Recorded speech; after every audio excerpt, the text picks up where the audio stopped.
Tape Deck Media. Welcome to Hosstown. I'm Taylor Ruddle. I'm Matt Lilly. We are the mayors of Hosstown. Let's start the show. Hey. How we going? Okay, we're starting the podcast. Hello. Welcome to Hosstown. Oh, Lordy.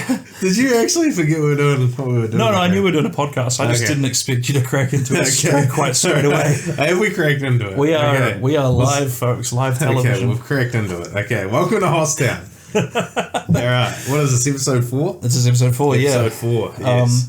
I forgot to check how many views we got last time. Hopefully it's 69. That'd be good, wouldn't it? Yeah. So welcome back. Let's talk a little bit about the show that we plugged last time. I'm going to put this away because I'm going to keep fidgeting. I was there. Yes, Funday Laughs at Galaxy Bar. First show at Galaxy Bar. We had a solid turnout of about 20 odd punters. And yes, it was actually first gig there, so didn't fully know what to expect. Definitely, I don't know, you've definitely run more gigs and done way more gigs than I have, but pretty unique kind of experience. Yeah, what was cool about it was that it was one of the few spaces I've played in the last few years that actually had a green room space, which was nice. That's always appreciated when you're a stand-up. Well, it wasn't, I don't think it's designed for a green room. It's more like the DJ booth behind the stage. Yeah. But, it was red. Yeah. Very red. It was kind of like unsettling. But anyway. It was a little bit like being in The Shining. Yeah. That seems to be a trend with stand-up venues. Like my first ever green room was a pokies room that they just kicked everybody out of. So we were all sitting on those chairs that spin around, and you're trying to like get into your zone or whatever, and you're just seeing like this barrage of lights around you and jackpot noises going off. It was not the best spot to get into the zone with, but like... What if you had a bad set and you need to get your mind off it, you just put $20 in the machine and just like, come on, you need some good luck tonight. the amount of times that we did a Koha show and then someone put $2 into the machine and came away with 20 or something, like made more money than anyone else on the gig just from risking it all in the pokies at the back.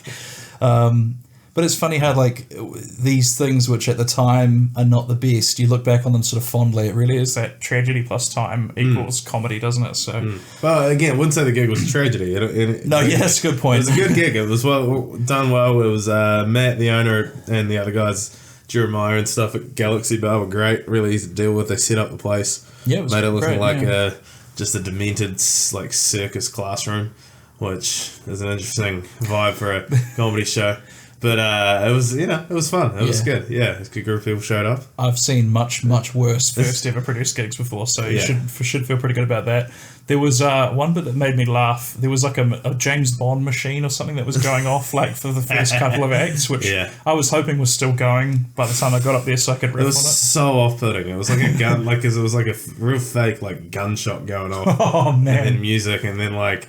But then, like, I could see the problem was it was distracting the audience because, like, they would all look at it, and, like, I remember, like, trying to deliver a punchline, and then just as I was about to set it up, that noise happened, and I was like, shit, it just took the legs out of the joke. It's actually shocking how fragile a joke is. Like, if someone's attention wavers for even a second, like at the Austin Club, you've played there many times, the wait staff don't have a choice but to walk basically in front of, like, where we're performing, and, like, I've gotten used to it a bit now, and I think they're definitely a lot more tactful about when they do it. But in the beginning, there was no worse feeling than you were like rolling good, you're just about to hit them with a real big joke, and then someone walks in front of you, because they used to do table service, which was like, that was not a good idea.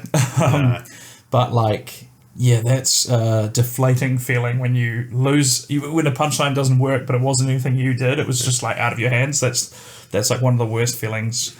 Because you can't do anything about it. You sort of just have to take the pain.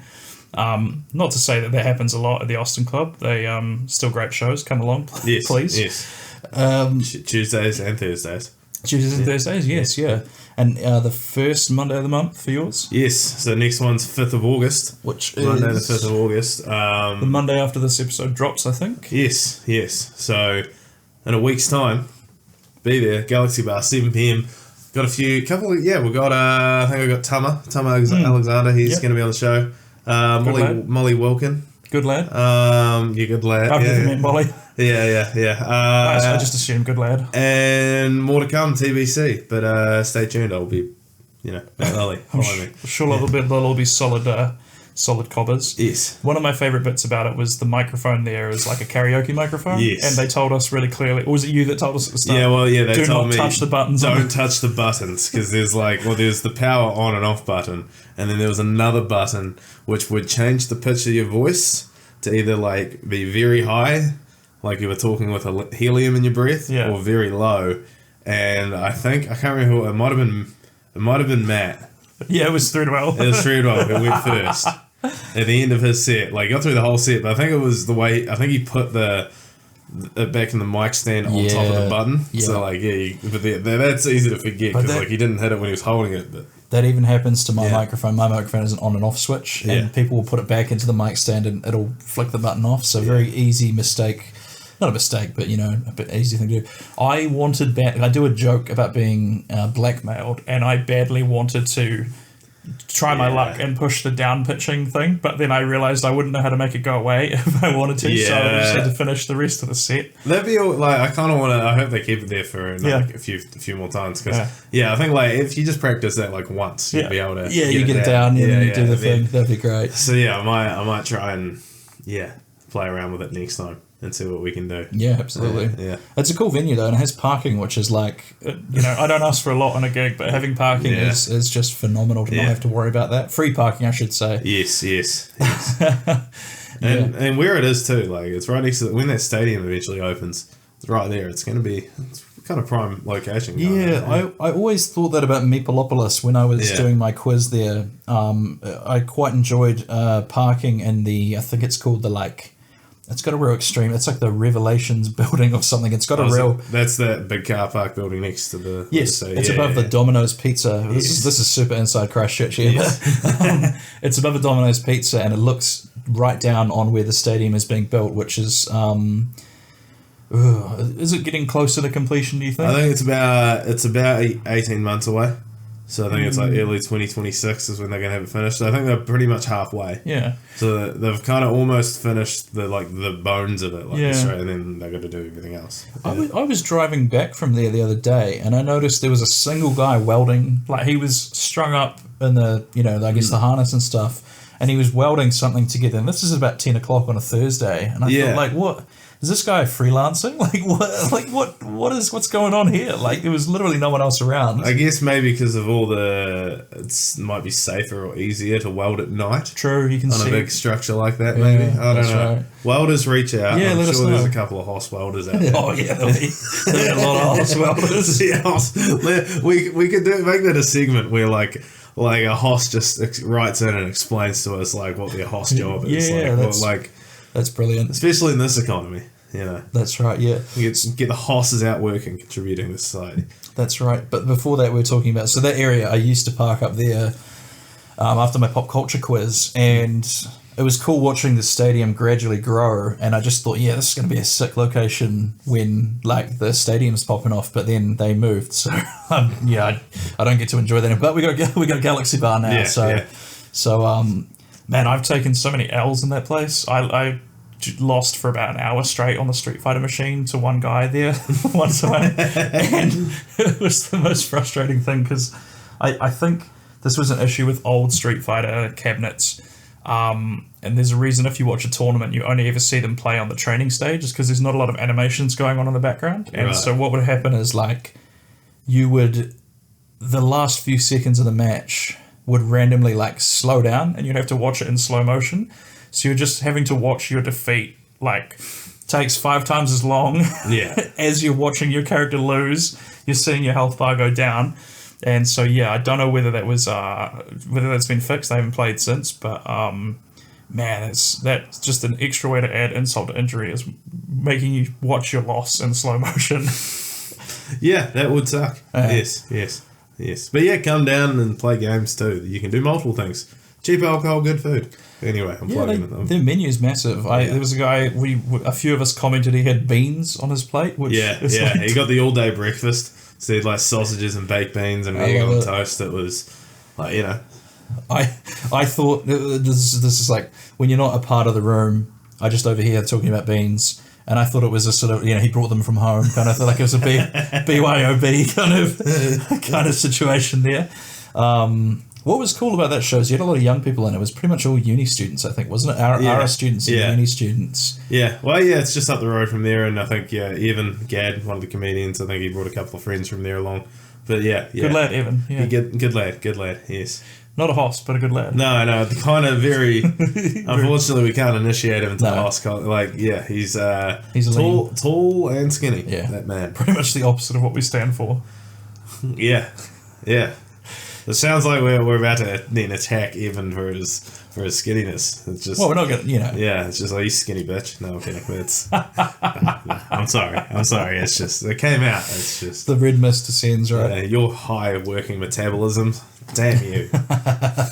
A great line from Billy Connolly was slow metabolism and fast appetite. And I was like, yeah. Mood. Relatable. Yes.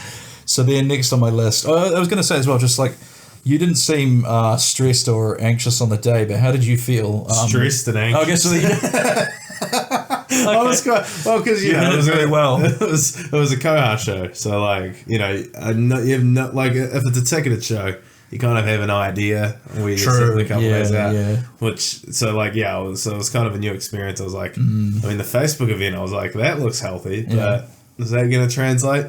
Kind of did. So, yeah. It's so funny because I had this experience with Gerard from Dunedin. Is like, it's rare for me to be on someone else's gig and I have nothing to do with running, so it's like a night off for me. I'm just like, I don't think I left that chair I sat in. Like, I left that chair, went to the stage, and then went straight back to that chair. Yeah. Which is a true Hoss move there. We have it's like you have a sense for finding the comfiest chair in the room, like, and getting to it before anyone else can claim it, and not relinquishing it all night. It's like, this is mine. It was like when I went to that we went to that gathering at your place. Yeah. Someone, I think it might have been even Georgia, that like kind of offered me that throne in the corner of the room. That was a very comfortable chair. Yes, and our little pink little sofa chair. Yeah. Very comfortable, and true to form, I got up maybe twice from that throughout the whole night. So and one of the times was to go and get food. So that's so then you had the anxiousness, well, because you didn't seem like you were you weren't outwardly showing any kind of like nerves or anything like that, but thank you. Masking my emotions has always been a skill. So the classic Kiwi bloke. No, it's all good. Yeah. Oh, but so your thing with Jared is like the same thing, where I asked him how he was doing running a show, and apparently he was like stressed out of his mind, but he seemed level, like fine and level. So yeah, good to know that it's not just me that gets kind of anxious running shows. Yes. So if you see me at a show, no, I am shitting myself. So be nice. Do not approach. Yes. Or approach calmly. Yeah. Like he's a deer in the woods. You've got to let him come to you. Hold your hand out for him to smell, and if he doesn't bite you, then good to go. Yeah. But if you come too aggressively, I will bite. I have a history. He's on his third warning. If he gets another one, I gotta wear like a greyhound muzzle in public.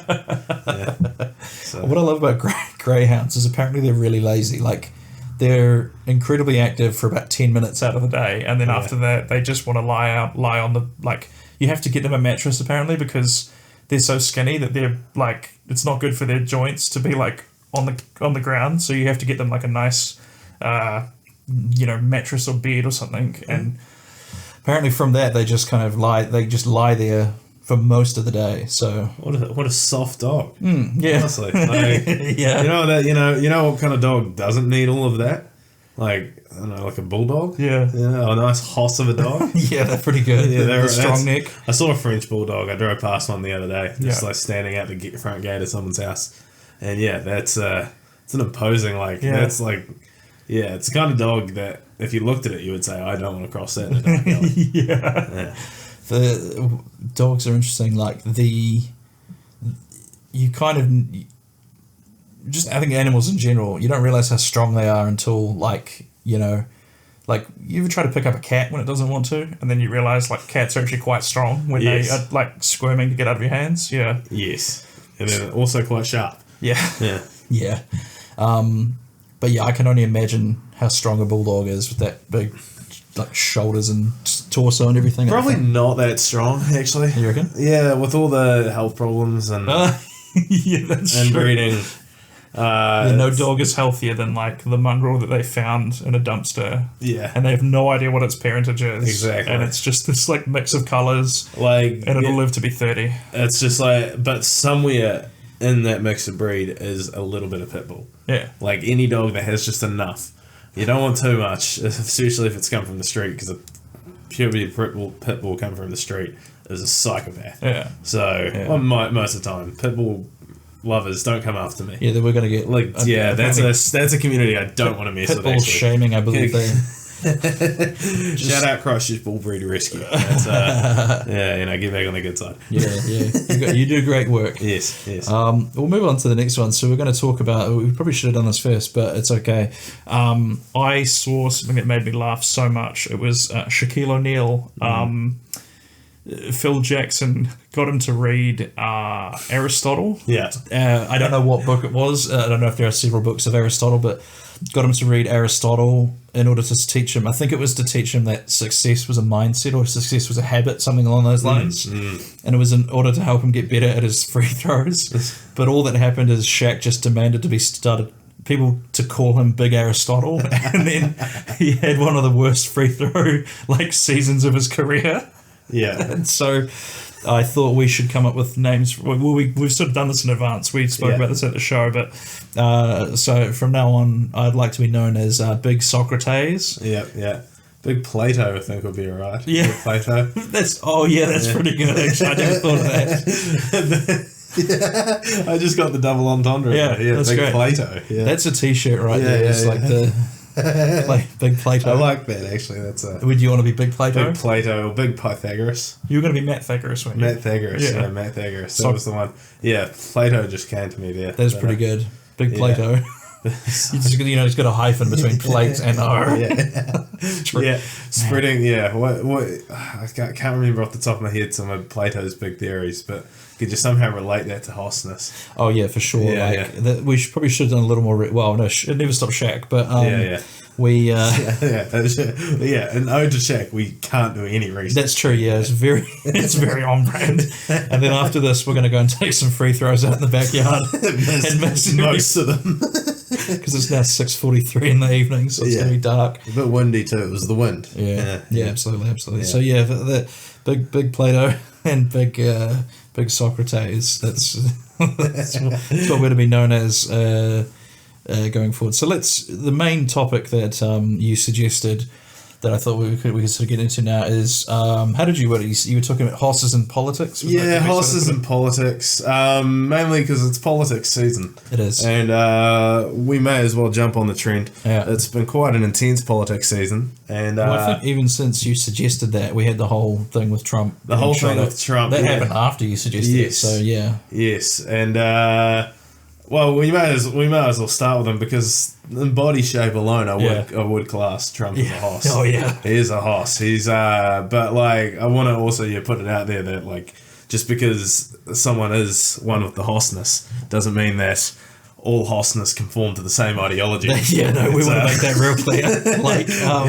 We're Hoss is not a monolith. We are the one criteria to membership is act in a Hoss way. And would you say Trump acts in a Hoss way? I say the one thing that is very Hoss about him is that he loves fast food. Well, yes. I was going to ask you if you'd seen his. You used to be able to find online his order of food that he got after doing a speaking rally. He would get them to drive the limo through a drive-through, and he would get I can't off the top of my head. I can't remember what it was, but it was. He was putting a dent in some serious food, and I remember seeing some articles about it that they were well, it makes sense because it's consistent and they don't tell anyone they're going to roll up, and so there's a less chance of it being poison and, you know, all this kind of thing. And I remember reading on and being like, that's that's great. That's a great reason. And then, you know, I'm eating a Big Mac at the time. That's the thing, because like he's got to think now, like he's a bit more paranoid that they're going to keep trying to say, you know, someone, like there's a chance they could keep trying to kill him. So like this food could get poisoned. So maybe he's just like, I'm hitting up a different Burger King or McDonald's every day. Yeah. You know, just like sending off an aide, like, hey, go some random, like, go 40 miles out of the city. Yeah. Well, that was an interesting trend. Warren Buffett, famous investor, I don't know if I'd call him necessarily a hoss. He's sort of like your grandpa kind of size. I wouldn't say he's a hoss necessarily, but the bank account's a hoss. Oh, yeah. He's got a very fat bank account. Yeah, that's true. Yeah. He's been known to frequent McDonald's on his way into the office. Like, there's an interesting, like, I'm fascinated with people's routines and stuff like that. Even though I'm shockingly bad with them myself, but I find other people's ones interesting. He looks at the market when he wakes up, and it's like he has this system where it's like if the market's up, he orders like a sausage McMuffin. If the market like didn't change, he orders like a hash brown or something. And if the market went down, he orders like something else. And it's like the same thing, well, not the same thing every day, but he does that every day. And so, like, that is an interesting, like, even, like, McDonald's is the great equalizer. Do you know what I mean? Like sounds like he's kind of just comfort eating though. Yeah, it's just like, oh no, the market's down. I'm sad. I'm going Big Mac. The market down. Yeah, it's like 3 Big Macs, 2 Filet-O-Fish, large fries, milkshake. And in this economy, there's a lot of Big Mac eating going on. So tell me about it. This economy. Yeah, but like, this would be a good place to get this out. Do you like McDonald's?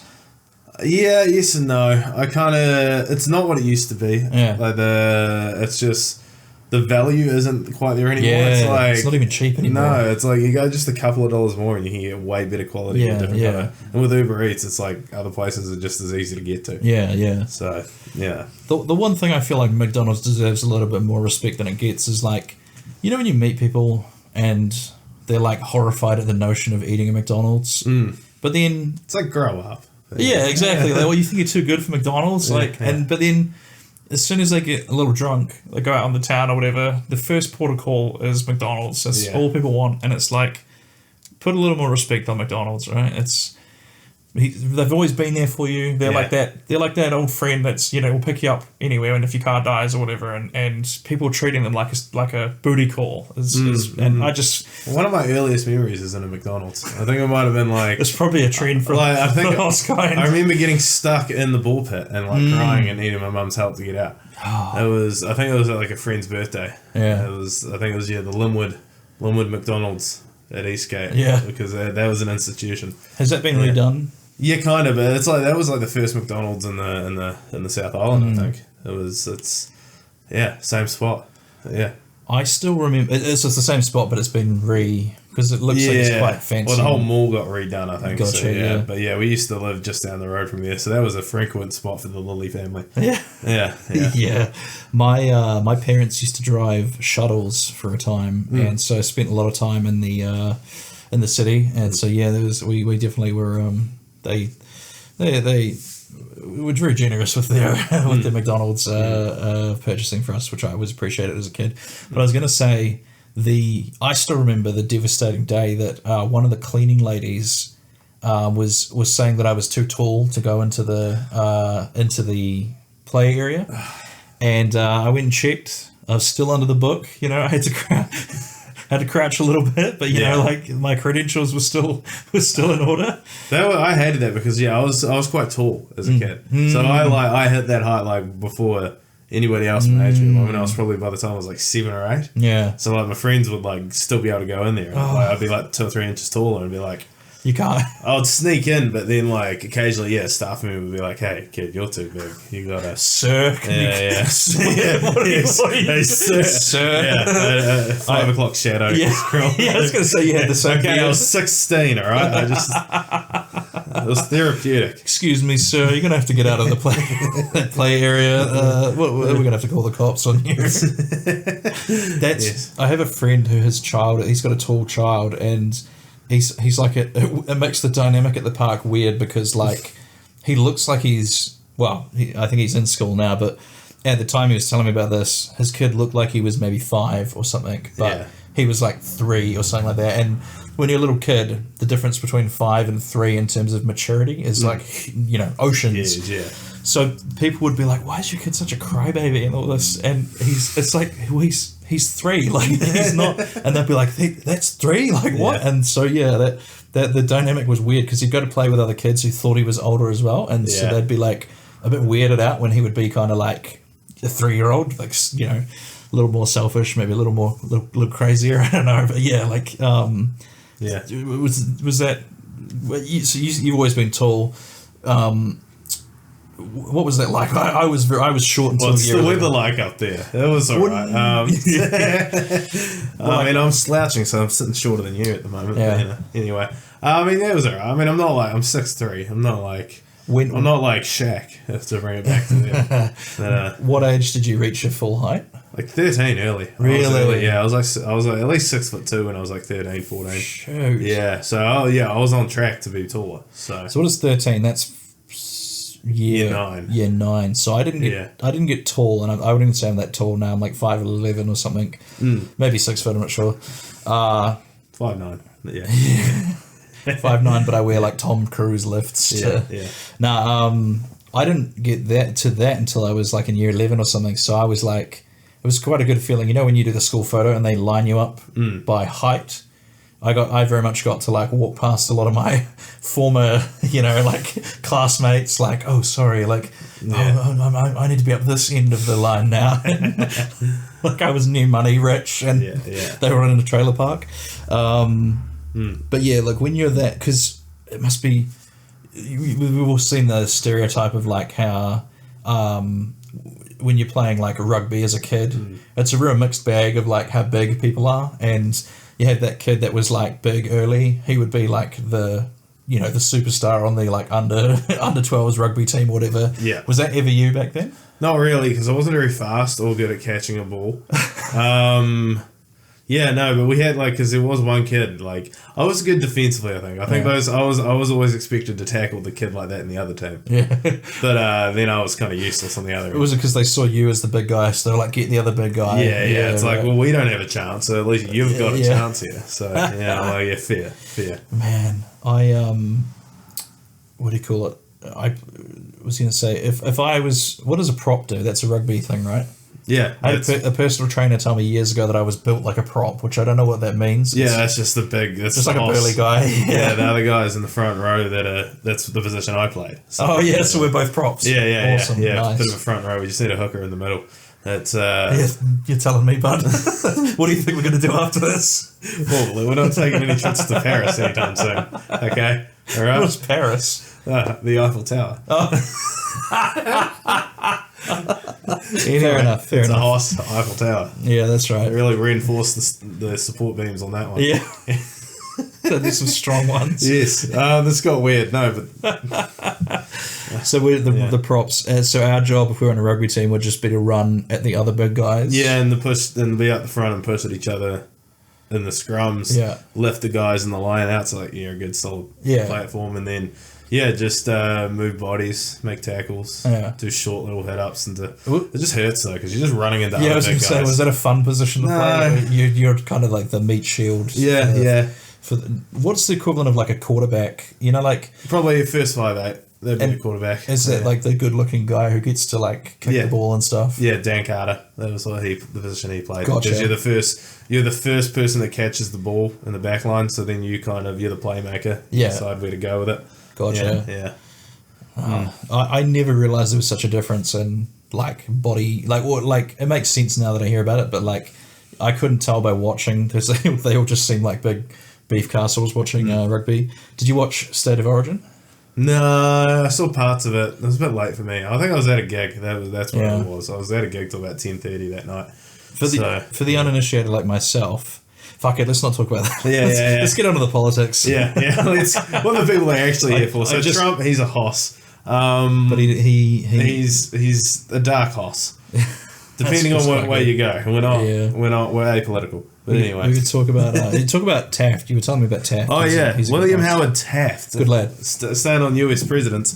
So William Howard Taft, he was the 27th president of the United States from memory. He's infamous as a president because he was the biggest president still to date. He was president from like 1908 to 1912, so over 100 years ago, and he weighed in at about 350 pounds or 155 kilos. Man. And back then, that would have been monstrously big, right? Yes. What? Yes. How did he get that big? Was he a drinker? Was he just a big fan of food? Like, what was? I think food. I think he came from quite a wealthy family. I read today as I was researching, his dad was one of the founding members of Skull and Bones. What is that? That is like the secret society as part of Yale University that like most of the presidents have all been a member of. Is that like a fraternity or whatever? Yeah, it's like a fraternity. Okay. But anyway, let's not go down that rabbit hole. Oh, is that getting kind of Illuminati territory? Yeah, well, okay. Well, The Simpsons parodied it in one episode where it was like The Stonecutters? No, that's a real thing. That's the Freemasons, allegedly. But let's go in weird places. Okay, yeah. But all you need to know is what were we talking about? Taft. Just like how did he get that big? Taft. So I think it was just a hungry boy. Yeah. It was just I can't hold that against him. Yeah. We've all been a hungry boy now. Mate. Yeah. Mate, but he was a pretty driven kind of. Yeah. You know, and he I think like it was kind of. They had to change, like, because they used to have the president, like, physical health requirements. Because obviously, if the president we wasn't healthy, you know, you couldn't trust him to lead. If only they had something like that now. But yeah. But what do you know? Does it say what they changed the requirements to? Like, was it just they upped the weight limit and then? Yeah, the weight limit, and then I think there was like a basic fitness test. Yeah, like you had to like I don't know do so many like a couple of minutes of jump rope and be able to like flexibility test, touch your toes, all that kind of thing. Oh man, I couldn't be president. Yeah. So, but yeah, I think they changed it and then eventually kind of just got it to the point where just like as long as you have a pulse and you're fit to work, you're fine. You're currently alive. You're currently alive and you can respond to the questions that the journalists are asking. Well, there's a great it was a Dan Carlin podcast where he talks about how much amphetamines and everything certain presidents were on. I think JFK had all sorts for his back pain, and I think Hitler was taking some kind of meth by the end. It was. If I remember correctly, the German, the German the doctors and stuff of the Third Reich were real, like, it wasn't huge quantities. Like, apparently it was like, if you smoked crack. Oh, no, what is meth? If you smoked meth, hello, demonetization, by the way. Yeah. I think YouTube. Well, we're 30 minutes in. It's usually just the first few minutes. Nice. Yeah. If you smoke meth, you're getting like 500 whatever, the unit of measurement, and then the Nazis were giving out like 20 or something. You weren't tweaking or anything. But I heard the Japanese soldiers were big on that too. Amphetamines.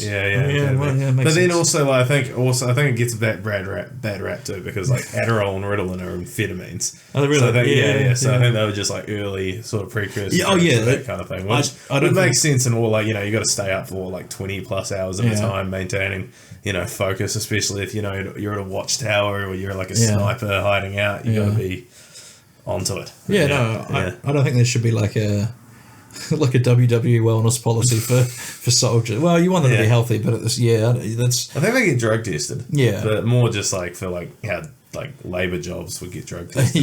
That's right. Just the heavy machinery and shooting guns and stuff. Yeah. I don't really want. To be honest, today they should. We do need something like that. We need some standards, and I was going to say we're going to reform the military in Norristown. That's what we're going to do. We've got military reforms coming in. Nice. Yeah. I was going to say it's funny when medication tells you not to operate heavy machinery all night, and you picture in your head like driving a forklift or something, but realistically, it just means don't drive your car, because that is a very heavy piece of machinery. Yeah. Well, while we're on that, because I have a medical cannabis certificate. Do you actually? Yeah, I do. Wow. And then on like the bottles that it comes in, it has a warning saying, "Do not drive with at least 6 hours after consumption." Right. So which I've kind of found weird, because I was like, oh, okay, I can just stop for 6 hours and I'm all good to drive. But you kind of are. So if you did, but I don't have a stopwatch though. So no, you're not. You're not timing it. I'm not driving intoxicated. Anyway. I wanted to, because this is before I left my day job. We're getting very off the politics, but I think it's political issue. We're just having fun. We're just having a laugh. I think this is the first podcast we've gone into without a real plan, and we kind of had one. I'm having a great time. I don't know about you. I was told I should apologise less on the podcast, so I'm really taking that and advice. In life in general. Yeah, probably. Yeah. So shout out to whoever told me about that. I'm going to make you regret it. Oh god, before I left my job, I was not sleeping well at all. I don't sleep great now, but like it's a lot better than it was. And I did consider you can get like a medical, what is it, like CBD or something, is the thing that helps you sleep supposedly. Yeah, well, no, it's more because you can get just straight weed, like. Yeah, but I've never smoked before, so I don't think I would take to that. But I was just thinking gummies. Yeah, CBD is more like a relaxant kind of thing. But yeah, gummies. You put the oil on your tongue for that, eh? Yeah, you can. Yeah, that's one way to do it. You can get like vape pens with it and stuff. Oh wow, so, really? Yeah. Is it legal or is it like a... With a prescription, you can get prescribed it. Yeah, man, so we're not far... That shocked me that we didn't vote that through. Another political thing. We had when was it? 10 years ago? No, it was like 4 years ago. 4 years ago. The election before last. We had two things we could legalise here in New Zealand. There was euthanasia for seniors and marijuana. Yeah. And people voted through the euthanasia, but not the marijuana, which shocked me. Like, I thought both would get through, to be honest. Yeah, well, I think euthanasia got through very comfortably. It was like 65% or something. Yeah, but... Well, it was very close with marijuana, wasn't it was like 48-52, something like that. Yeah. So I reckon at that point you have to look at it and go, well, most of the country, well, not most of the country, but a big percentage of the country wants it. Like, that 2% who said no over. I don't know if I agree with that. Yeah, I feel it's almost like you're poking holes in the whole theory of democracy there, Taylor. Look, like you mean the majority shouldn't rule over the minority in a semi-fascist. You've pointed out a good thing that with me as the president, it would be like, should we enact this thing to give me like, I can run for as many terms as I want, and it's it's 35 say yes, 75% say no, and I'm like, wow. Yeah, that's a lot of people, 35%. Yeah, we're going to do it anyway. Yeah, that's thousands of people. Yeah, man, what are we talking about? That's several tens of people that would want that. Well, that's fair. No, you've successfully convinced me that actually that's fine. Yeah. I never thought about it that way. I mean, the logical conclusion to any political system is monarchy. Yeah. So we just need the King Hoss. The biggest and strongest of the Hosses. Strongest. Which is, brings us to our next politician to talk about. Was Jerry Brownlee? I don't know. I thought you might know someone. But Jerry Brownlee, we're going to go... I wouldn't say he's the biggest or strongest. He's kind of... He's local. He's a big lad though, isn't he? He's a big lad. Yes. Who do you think would be our strongest, like our fittest, strongest politician? In New Zealand? Yeah. I'm trying to think if there was...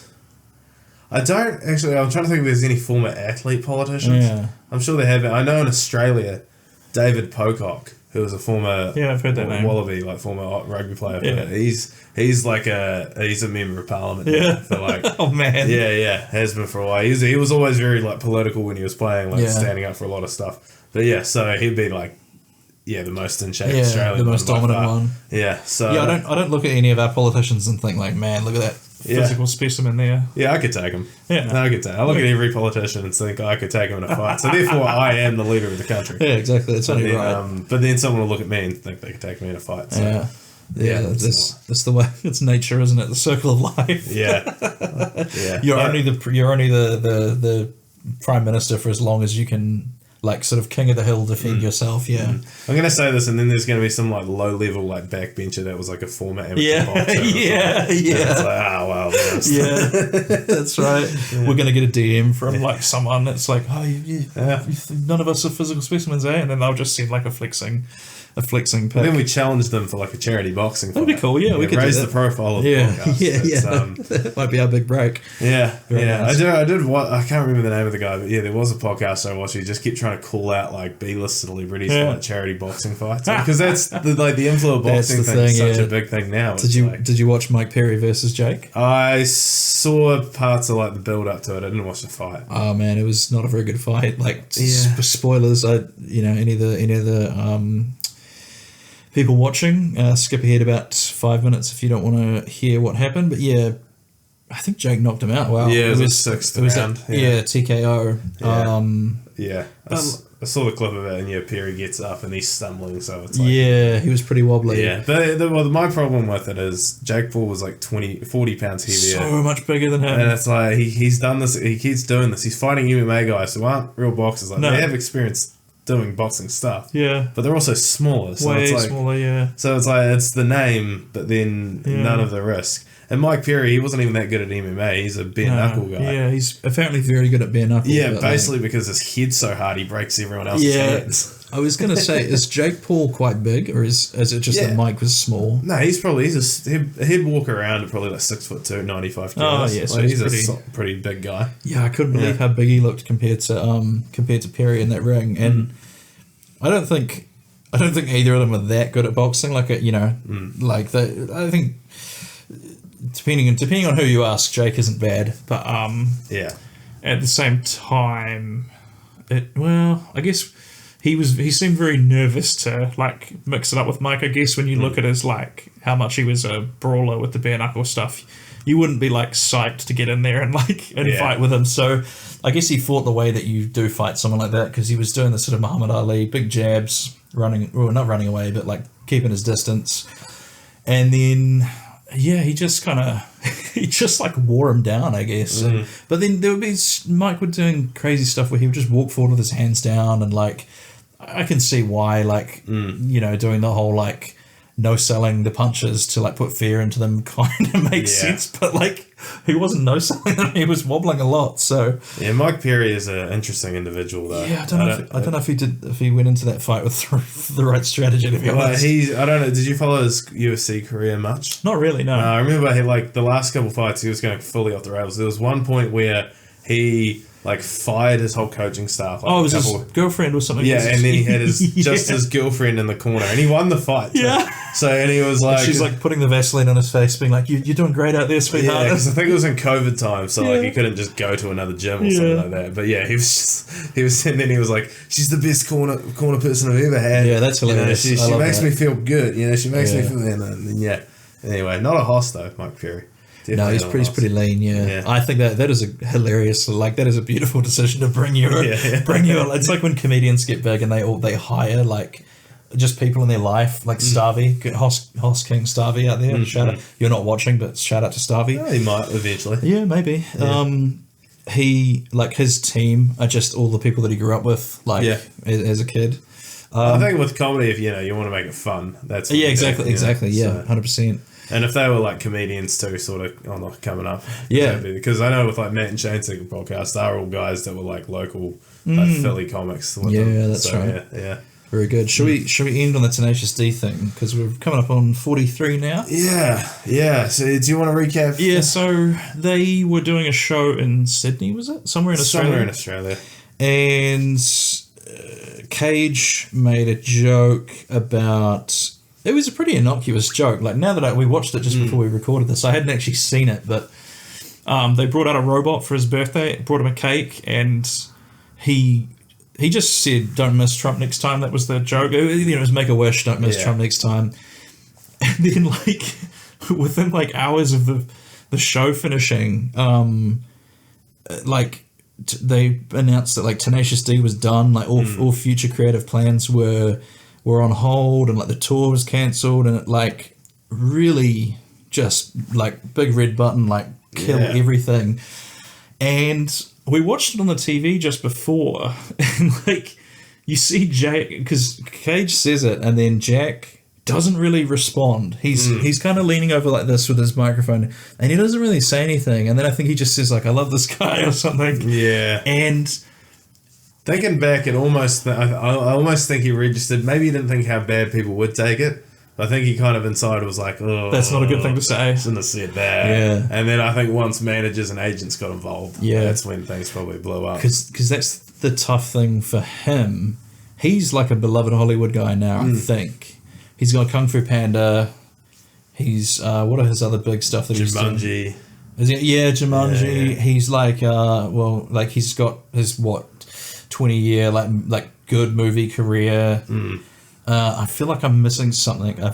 People are going to be in the what else has Jack Black done? I'm spacing on it right now, but I'm sure he's got like another thing that he was doing. He's big on YouTube, I think, just in general, and he's just like a beloved figure. But like, I'm so shocked that like just like that.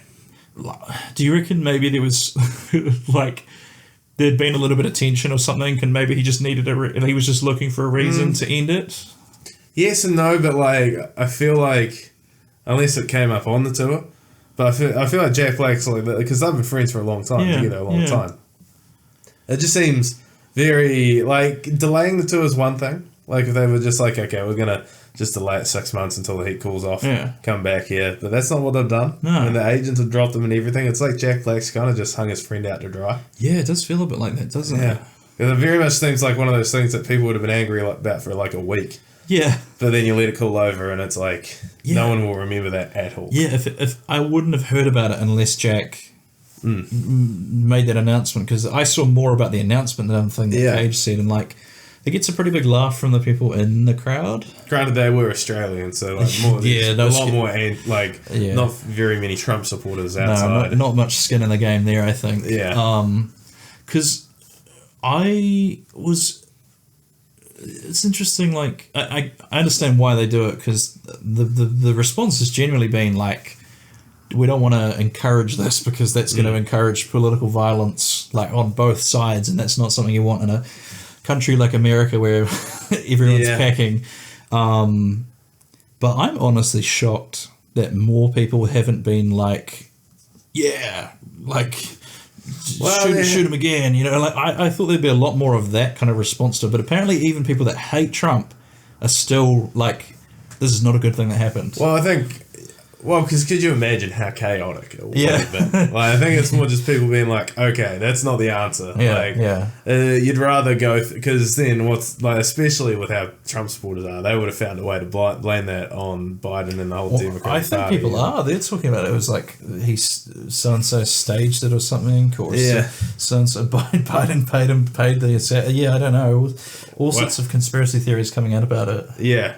But at the very least, if they were hoping to take, like, very much had a backfired on them completely. Because if anything, not to be a political analyst here, it's, strengthened that side of things. But was it a real thing? Did he come out to Many Men by 50 Cent? Or was that it was a fan edit? It was a fan edit. Because, like, even though 50 Cent did come out and, like, is like, I think he's been an open Trump supporter for a little while now. Hulk Hogan as well. Yeah, Hulk Hogan, that was ripping the shirt. Oh, dude, Hulk Hogan...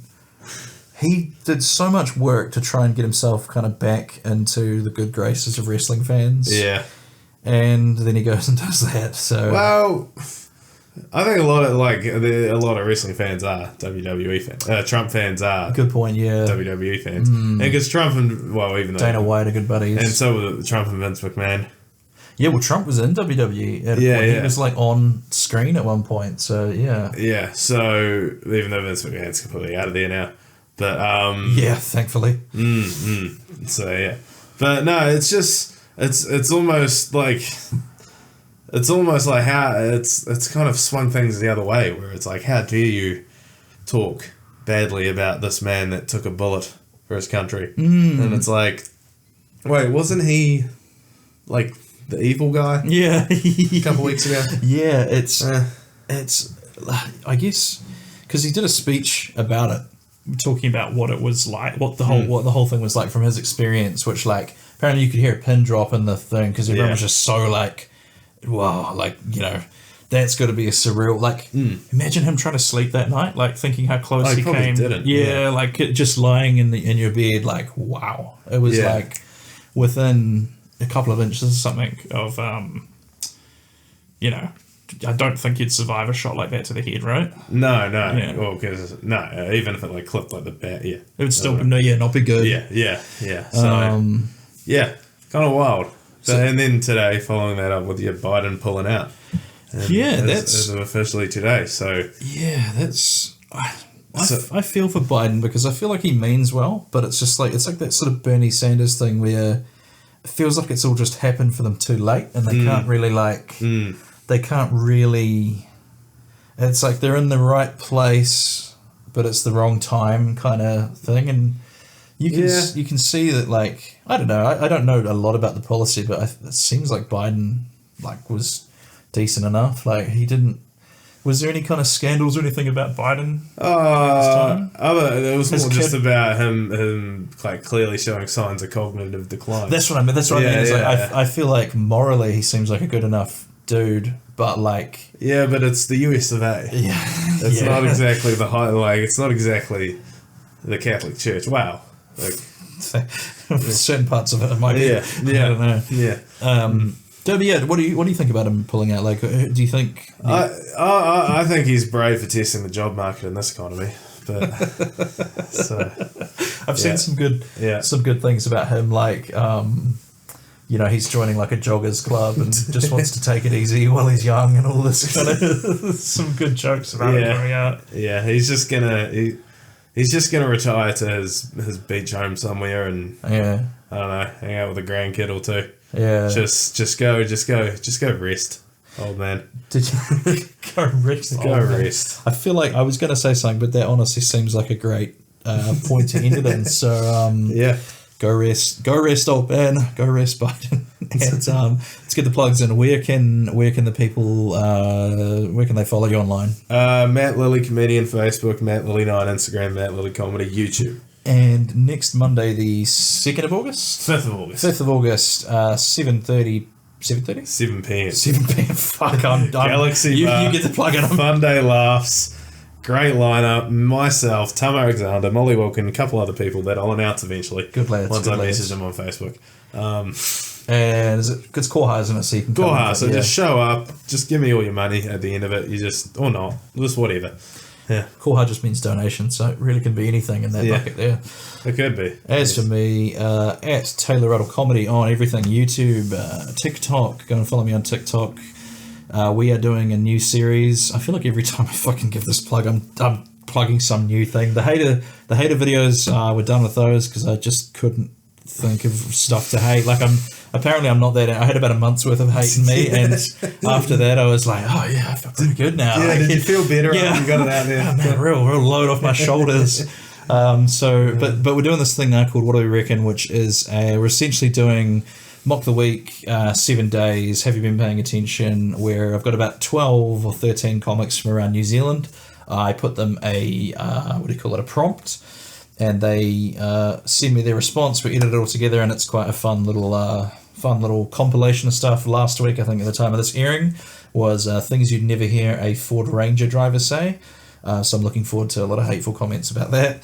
And I believe next week's topic is if William Shakespeare was born in New Zealand, what would that look like? So there's going to be some good quotes there. So go and follow me on TikTok and YouTube for that, and Facebook and Instagram as well, all there.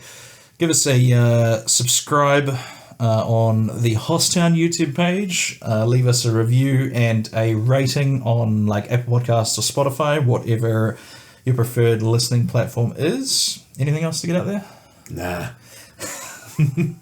We'll see you next time. Thanks for listening to Hosstown.